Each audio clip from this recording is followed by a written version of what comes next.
Olympic gold medalist Tara Lipinski, she is known for her skill and her grace on the ice, or, of course, for her fun commentary with fellow figure skater Johnny Weir. Yeah, we love him too. Well, now Tara is sharing a more personal journey for World IVF Day today. Renee and I got the chance to speak with her along with Dr. Lucky Sekhon, a reproductive endocrinologist, about infertility and how to find support and resources on the sometimes very difficult path to parenthood. This is obviously a tough subject for so many women, so many families. Tara, I want to start with you. What inspired you to publicly share your fertility journey? It's not easy to talk about. No.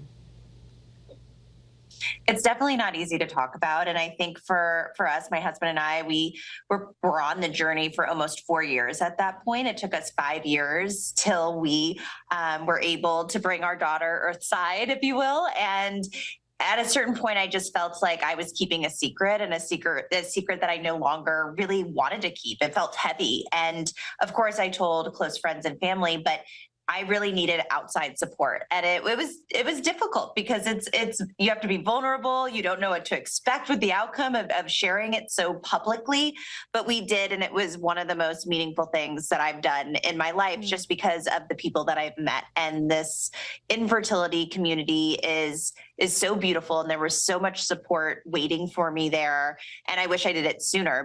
It's still not talked about enough. And I think for myself, I felt a lot of shame. I felt so isolated because of my diagnosis, if you will, and the want to have a family was everything. It was every waking thought for me. And when it wasn't happening, it just was very painful. And to do that alone is hard. So my goal is to make sure others don't feel alone and to offer support. Infertility is more common than people would think once you start talking about it. And Dr. Sekhon, especially, when should a couple or an individual come to their doctor and say, listen, we have been trying, we've been doing all of the tips and all of the tricks, if you will, but if you're unable to get pregnant, at what point should you start that journey and that conversation?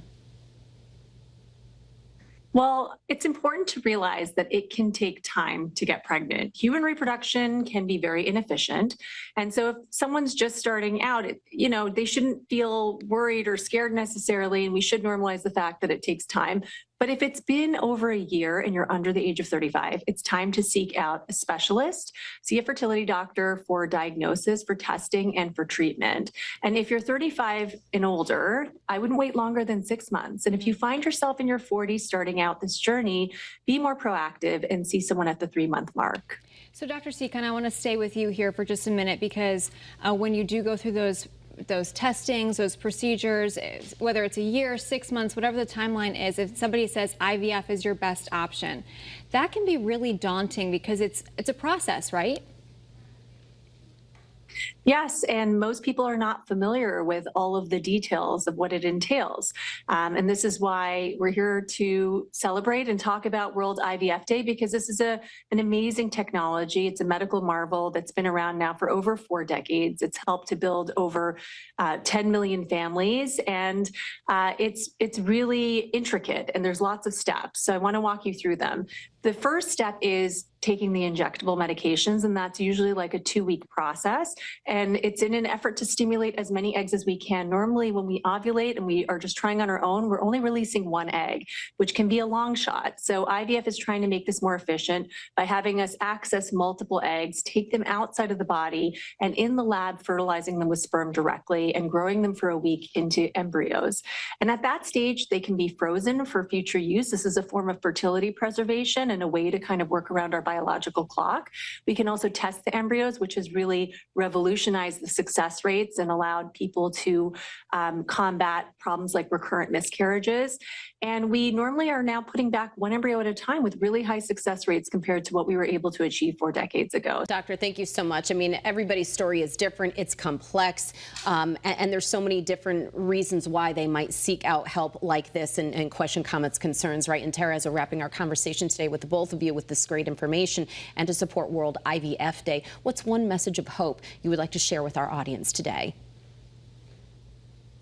I think really it just comes down to spreading the word about resources like Fertility Out Loud and letting people know that they're not alone and that there is support out there. And it's a hard journey, but hopefully that community can uplift you and validate your feelings and again, just make you feel not so alone.